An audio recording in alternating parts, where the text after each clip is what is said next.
So I have never driven EVOC before. I've never driven a vehicle to its limits like I did during EVOC. So that was an amazing experience of just feeling the limits and the excitement and the braking and the threshold braking and the turning. That was a really awesome experience. I've usually been a safe driver. I've had a couple accidents, so that was something that was new. Kind of actually got me over some of those fears of slipping on black ice, fishtailing. I actually wrecked a vehicle. So getting into EVOC and learning how that weight transfer feels and being in control. I mean, you're doing other things too, like using the radio. I feel like it made me feel a lot more confident. I know how to maneuver the car better. Learning how to take control of the steering wheel, driving at a high speed in the rain, because we did get rained on. I've never used a vehicle that didn't have ABS. So not having ABS and learning how to do threshold braking, that was definitely a change up, but it was also very fun. It's probably the most fun I had during EVOC was doing threshold braking. EVOC was the hardest for me, and I know that might sound really weird, but I mean, it really was. You don't really drive it like the pursuit driving or like the small drills that you do. Really incorporating, like hitting a cone could be hitting a person or a wall or something like that. So even though it might be an easy, small scenario, translating those things in your training into real life situations really make you think about it and really make you think about what you're doing. So it was tough for me, but by the end of the week, I felt way better with it and how to navigate a vehicle.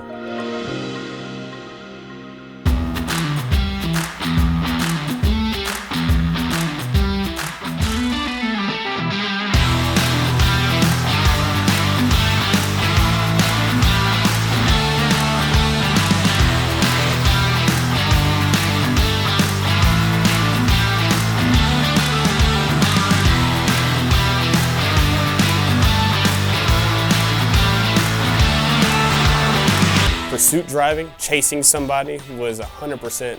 It was pretty difficult, especially when the car was faster than yours. And also learning the maneuvers of another patrol car with you, the boxing methods and everything. It's all about timing and having trust that your fellow patrolmen are going to be able to hold their part so to successfully complete the maneuver. It was such a new experience. It was a lot of fun. It's like a puzzle. Every single day we did a different activity. We're driving in a specific course, and then being able to put it all together while pursuing the bad guy it's just great to see all the training come alive and to actually be used in a way that you're going to be using it in the field.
Let him get past you. That was so much fun. I had a blast. Whenever it comes to using force, you have to kind of reciprocate the force that's being put at you. If somebody is coming at you with a knife, obviously that their intent is to kill you, so you have to have that same intent back, or else that could be potentially your life or someone else's. If they're not a deadly threat, knowing how many officers have with you and understanding your capabilities is going to make you be able to control different scenarios. When to use force, I think they did a really good job of with the physical cues, the pre-aggressive cues that someone may give off, with the way somebody might have their hands in their pockets or moving around, looking for an exit to run away. They did a good job with portraying those things to us, knowing what to look for, and then once you have found those things and you have verbalized, then when it's time to act, going 100%. You really can't say that, okay, when I go in this call, I'm gonna have to use force. Sometimes you will have to use force, sometimes you won't.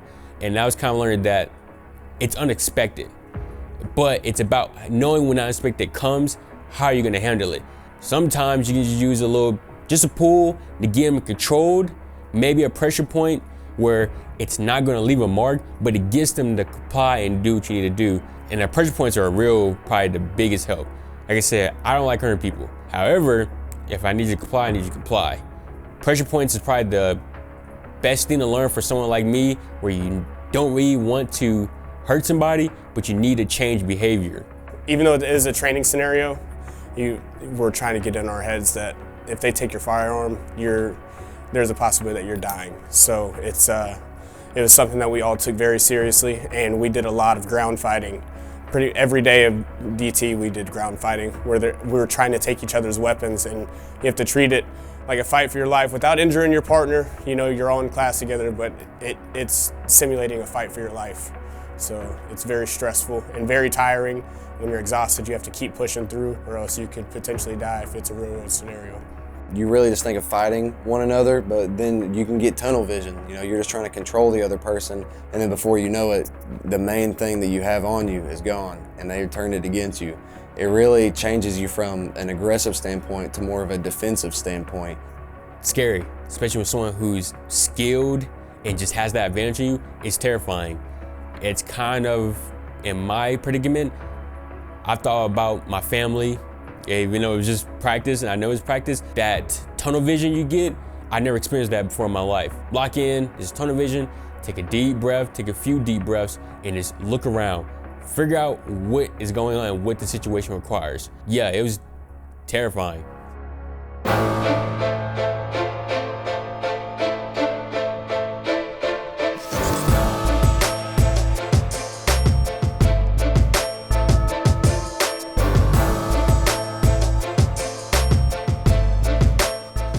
Of course, I'm prepared to do what is needed to be done. Something that was repeated by many different instructors was we're being trained on how to stop threats and not how to kill. That is something that I really took to heart. I feel confident in the ability to neutralize the threat, but I'm not looking forward to actually using it. But I do feel confident in my training. To be honest, it's scary. I'm not a very violent person. I don't like hurting people. So the idea that maybe one day I may have to use my firearm on somebody is kind of scary to think about.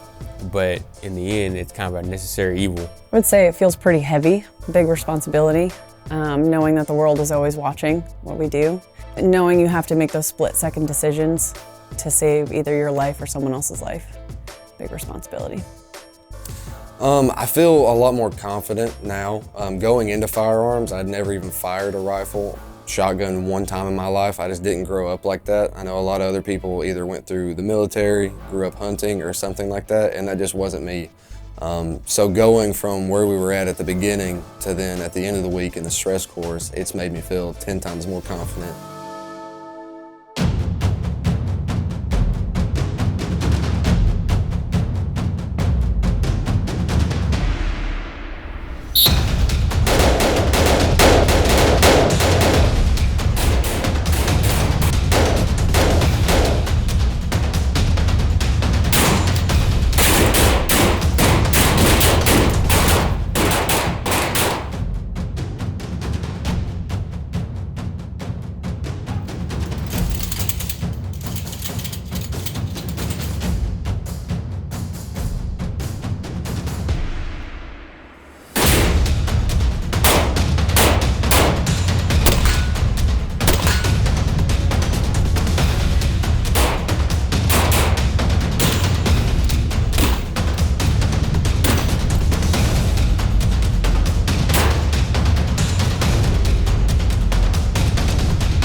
we did have people that did not pass because they shot either a hostage or an unarmed individual.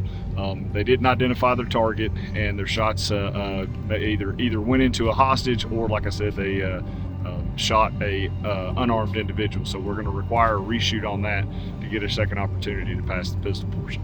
Safe to say, I was definitely nervous. I was afraid. I thought that up to that point, especially when they said that this is it, I kind of felt like I let my department down, especially my sergeant. I mean, all the hard work he used to help mold me, I thought I was letting it go down the drain.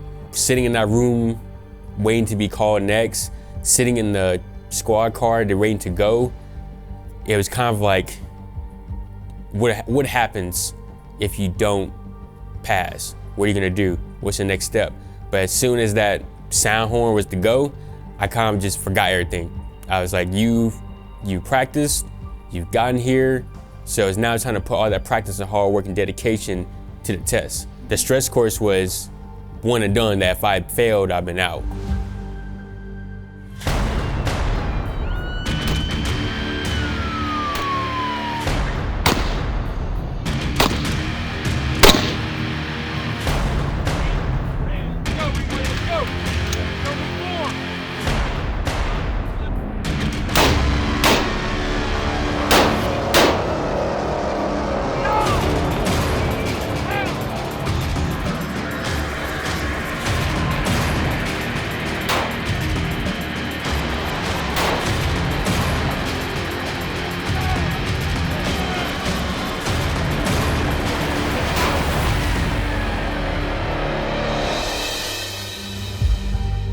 One of the course parts, I had a lot of malfunctions with my sidearm, and I felt like I was going too slow, so I thought that was it. I don't know, I definitely cried.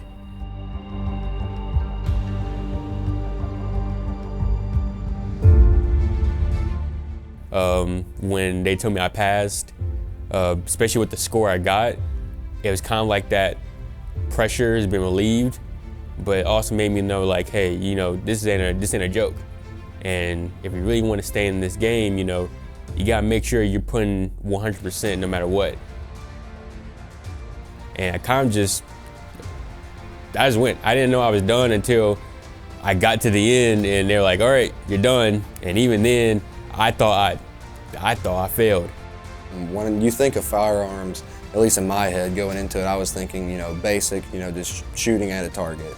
But they made sure to bring real life scenarios into it, whether it was the different targets pertaining to, like, if it was a school shooting, hostage scenarios with the stress course. They made sure to bring a realism aspect into it to realize what you can be shooting at and what you're accountable for, more than just blank shooting. There's an experience where you're put in a very tough situation, and you've been running a lot, so your heart rate's elevated, you have a little bit of tunnel vision, and you need to make a very important decision. And that was very eye-opening for me, because of course when we think of a bad guy, we think of, you know, a drug dealer pointing a gun at us, and that's a very easy decision. But this decision that we were forced to make was very, very difficult, and it went so far as we felt the repercussions of the decisions that we did make. Get over to the tower right now!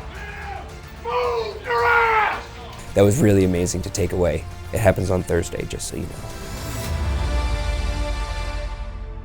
Felony stops, you have to take it more serious. There's a potential threat. There's a lot more that goes into it, a lot more steps to ensure the safety of everyone around you. Your heart rate's up, you're breathing heavier, you get a little bit of tunnel vision, a little bit of auditory exclusion. You always need to be alert and ready, but when you're going into a felony traffic stop, you're already assuming the worst.